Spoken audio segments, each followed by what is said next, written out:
In the United States, we've come a long ways with discrimination, and we have a long ways to go. Just think about how would you like it if someone was discriminating on you right now. Today, we're going to talk about housing discrimination and the rights afforded to you.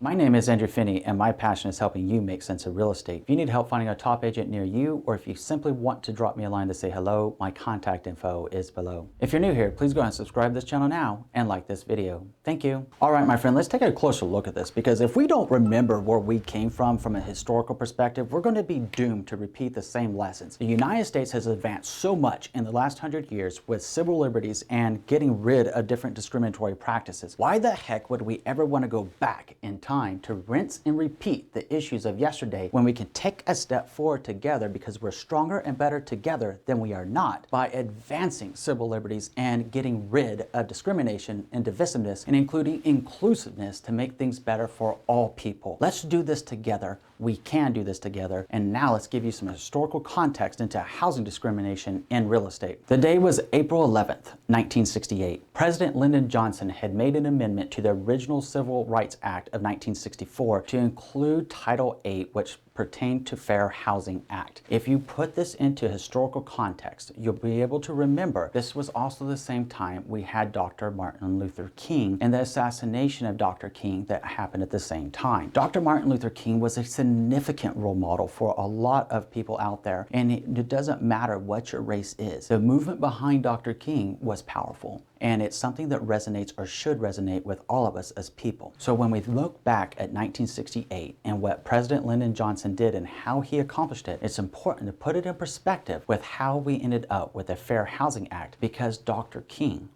Martin Luther King Jr. was one of the biggest proponents about equal rights in housing, equal rights in civil liberties, and it was that advancement, and it was the national tragedy when Dr. Martin Luther King Jr. was assassinated that President Lyndon Johnson was smart enough to recognize the opportunity, rally the troops with the House of Representatives and congressmen in the Senate, and say, let's get this done so that a bell of reason could ring and be heard throughout the United States, so that we could take a step forward and get rid of housing discrimination based upon what we're going to cover as protected classes in a moment. I would like to give shout outs to two senators in specific that worked with President Lyndon Johnson in 1968 to get this done: Senator Edward Brooke and Senator Edward Kennedy, both of Massachusetts, both deeply and passionately argued the case for the Title VIII Fair Housing Act underneath the Civil Rights Act of 1968. Senator Edward Brooke, for reference, was the first African American that was voted into the Senate by popular vote. It is really, really amazing when we look back just 1968, not so long ago. If you really put it in historical context, that was the first time that a senator that was African American was popularly voted into the Senate. So good job, Senator Brooke. I'm glad that you took the stand. Now, when you look at his life and you look at why he was so passionate about arguing for the passage of the Civil Rights Act, it comes down to the fact that Senator Brooke was actually a World War II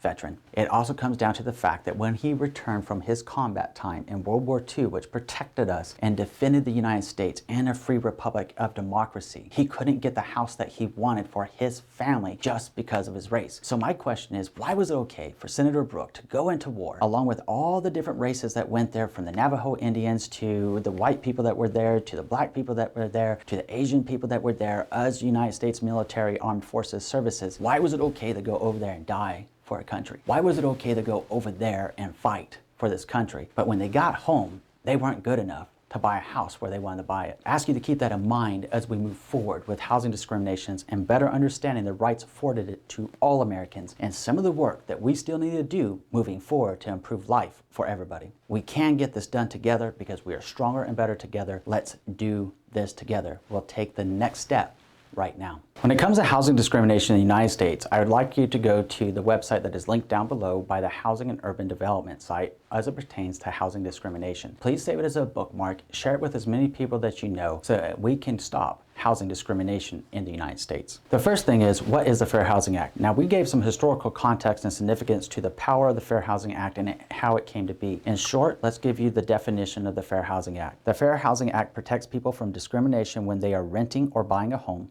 getting a mortgage, or seeking housing assistance, or engaging in house-related activities. Additional protections apply to federally assisted housing. The link is in the Show More description below if you'd like to take a look at it. The second thing is to understand who is protected underneath the Fair Housing Act. The Fair Housing Act prohibits discrimination in housing of any of the following protected classes. Number 1 is race. Number 2 is color. Number 3 is national origin. Number 4 is your religious preference. Number 5 is sex. Number 6 is your familial status. Number 7 is your disability. I would like to go into a little bit of a deeper topic at this point because one thing that you may have noticed was not an 8th protected class that I firmly believe should be in there as well, and that is the LGBTQ community. It is not right to discriminate on the LGBT community in housing, whether it be for the purchase of a home, to get a mortgage, or to simply rent a property. We all deserve to have a roof over our head. All of us deserve peace within our own household, whether it's a rental property or a property that we have purchased. We need to advance together, and we can advance together one step at a time by realizing that we are all stronger and better together than we are not. Now is not the time to go backwards. Now is not the time to be divisive because someone is different than us or thinks differently than us or looks differently than us. I'd ask you to consider the very real reality that if somebody walked into my office right now and cut me, what color am I going to bleed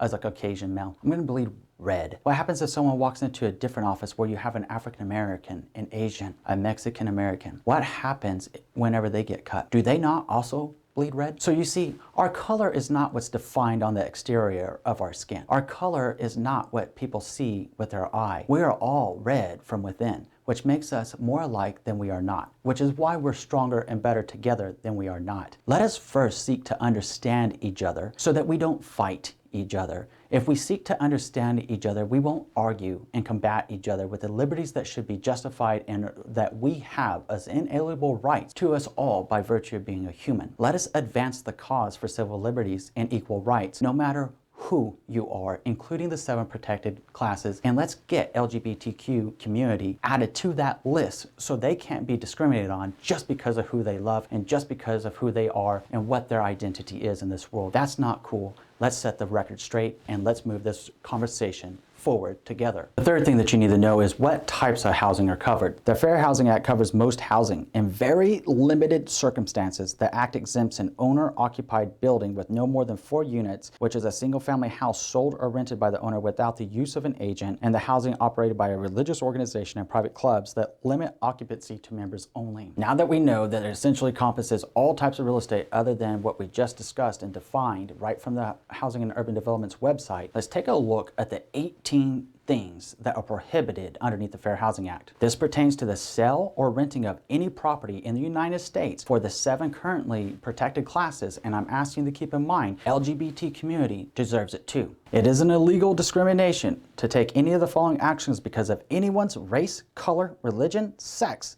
disability, familial status, or national origin. The first one is to refuse to rent or sell housing. The second is to refuse to negotiate for housing. The third is otherwise make housing unavailable. The fourth is to set different terms, conditions, or privileges for sale or rental of a dwelling. The fifth is to provide a person different housing services or facilities. The sixth is to falsely deny that housing is available for an inspection, sale, or rental. The seventh is to make, print, or publish any notice, statement, or advertisement with respect to the sale of rental of a dwelling that indicates any preference, limitation, or discrimination. The eighth is to impose different sales price or rental charges for the sale or rental of a dwelling. The ninth is to use different qualification criteria or applications or sale or rental standards or procedures such as income standards, application requirements, application fees, credit analysis, sale or rental approval procedures, or other requirements. The 10th is to evict a tenant or a tenant's guest. The 11th is to harass a person. The 12th is to fail or delay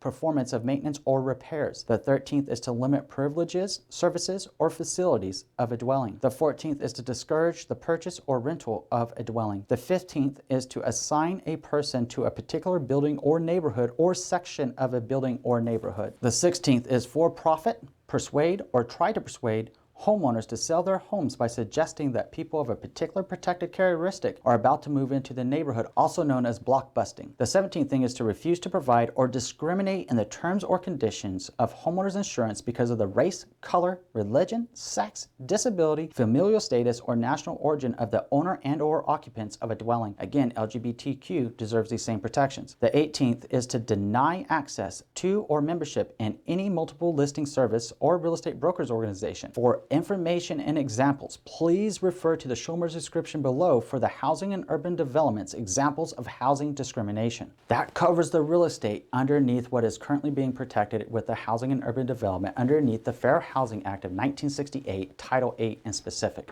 The next thing to know is, what about discrimination in mortgages? What does that look like, and what do we need to know about that? Let's turn right back into going down point by point about how you know you're being discriminated on when it comes to your mortgage. In mortgage lending, it is an illegal discrimination to take any of the following actions based upon someone's race, color, religion, sex, disability, familial status, or national origin. Again, LGBTQ deserves the same rights. The first one is to refuse to make a mortgage loan or provide any other financial assistance for a dwelling. The second is to refuse to provide information regarding loans. The third is to impose different terms or conditions on a loan, such as different interest rates, points, or fees. The fourth is to discriminate in the appraising of a dwelling. The fifth is a condition the availability of a loan on a person's response to harassment. The sixth is to refuse a purchase loan. For more information about the discrimination in mortgage lending, please visit Fair Lending Practices. Again, that link is in the Schomer description below underneath this point. So let's talk about what constitutes harassment as far as the Fair Housing Act is concerned. Harassment is defined as the Fair Housing Act makes it illegal to harass persons because of their race, color, religion, sex, disability, familial status, or national origin. Among other things, this does forbid sexual harassment. Learn more about sexual harassment. Again, the link is down below so that you can learn more about that. And once again, we need to do this together because we are stronger and better together than we are not, and we need to include LGBTQ as the 8th protected class. There are other prohibitions listed underneath the Fair Housing Act. Let's take a look at 2 of them right now. It is an illegal discrimination to threaten, coerce, intimidate, or interfere with anyone exercising a fair housing right or assisting others who are exercising the right. The second is it is an illegal discrimination to retaliate against a person who has filed a fair housing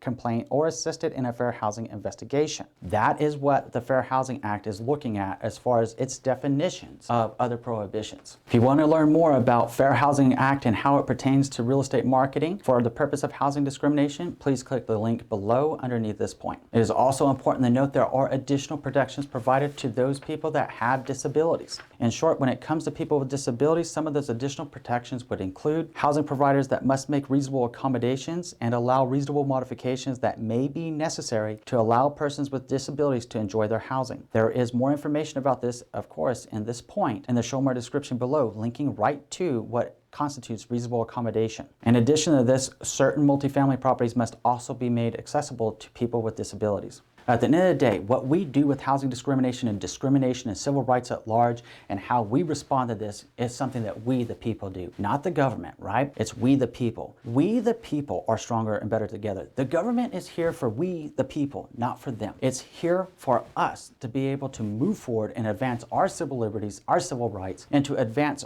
society together. Let us usher in an age that sees enlightenment, innovation, technology, insight, and understanding. If we seek to understand each other at all times, there'll be far fewer arguments. There'll be a lot less hate in the world as well. Let's spread a message of love and joy. Let's get rid of the message of hate and divisiveness and provide inclusiveness by seeking to understand each other and accepting those things that we don't understand about another that makes us different. There is beauty in unity through diversity. All right, my friend, please look yourself in the mirror. Please share this around and get the word out. Housing discrimination and discrimination at large is not cool. Let's advance together. We are stronger and better together than we are not. Let's do this now. So now let's take a closer look at how to pick the right agent for you and how to believe in yourself again. Looking forward to our next conversation. We'll see you in a few.